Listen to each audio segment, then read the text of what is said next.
vous connaissez ce sutra. C'est Mrudu, c'est tiède. Matya, c'est intermédiaire. Atimatra-toi. C'est premier chapitre 22, je crois. Tivra samveganam asannaha, Mrudu, Matya, Adimatra-toi, Tadopi, Visheshaha. Donc, cherchez à regarder là. Vous avez cette possibilité. Donc, pour cette gradation, c'est pour à peu près imaginer où vous êtes au niveau de votre intensité de la pratique.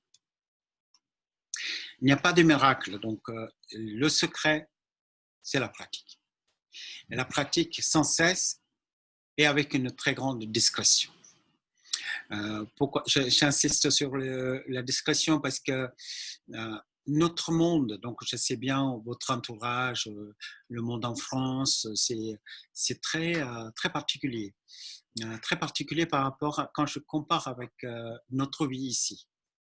Ici, vous savez que l'Inde est très peuplée, on ne peut jamais être seul. Et en Occident, c'est le contraire. On souffre de la solitude. On est seul. On est profondément seul. Donc, le yoga est développé ici. Et donc, ceux qui cherchent la voie spirituelle, et ils sont heureux d'être seuls. Donc, il n'y a pas cette manque. Donc, il y a certaines prédispositions. Par exemple, dans la maison, souvent, c'est une petite maison et on doit partager. Souvent, il n'y a même pas une chambre pour chaque personne. Tout le monde dort dans la même pièce. Et là,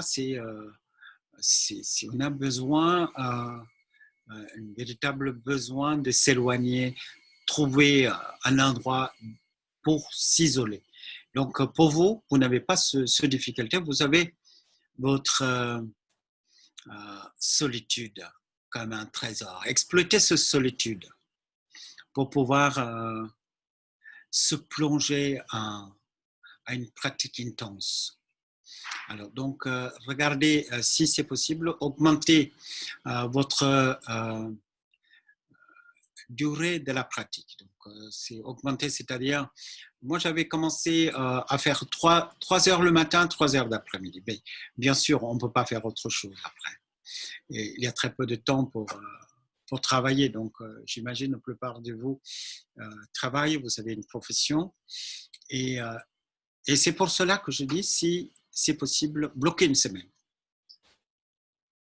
Couper avec le monde extérieur. Pas de télévision, pas de téléphone, pas d'internet, pas de copains, pas de copines, et entièrement dans la pratique. Donc, fais cette expérience pour avoir un aperçu. On appelle un satori dans la tradition zen. Si vous pouvez avoir un aperçu, et c'est pourquoi on dit ça, parce que surtout à vous, j'avais déjà parlé beaucoup de fois des expériences religieuses, mystiques, d'unité. Je parle de ça tout le temps. Je parle de la lumière de lumière, je parle de cette immense beauté cachée à l'intérieur de nous. Mais on a besoin de le voir.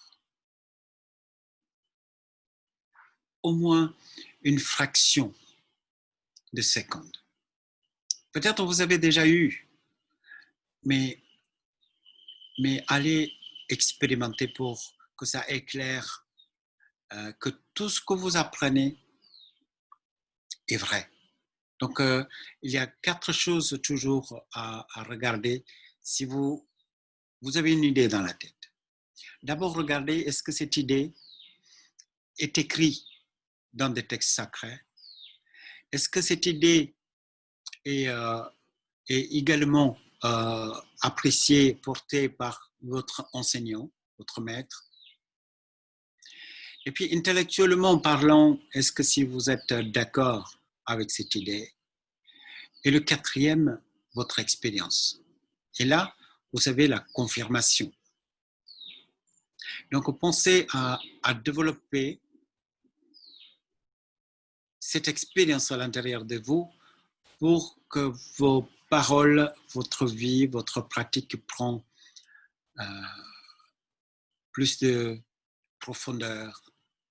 Si un jour vous avez décidé de bloquer une semaine, dans ces cas, moi-même, je prendrai la décision de vous suivre, d'être avec vous. C'est-à-dire, je regarderai si vous laissez des messages, tout ça.